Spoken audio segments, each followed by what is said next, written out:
confident that Jamaica will become a fast-growing economy in this new era. I'm confident that Jamaicans will be able to achieve all their dreams and aspirations. They will be able to fulfill themselves right here. And I said, girl, tell me what's your name. She tell me that her name is Jamaica. And I'm now speaking to our young men and women. Our path is clear. Choose the right path. Every year it gets better. Heart Trust training is free. Go and get a skill. We've made it so easy.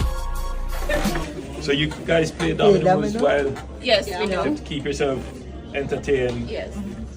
If you're just leaving school, we have a program called the CARE program. If you didn't get enough CXCs, we will support you. Go and get training. We'll give you stipend and bus fare and lunch money to get you into these programs.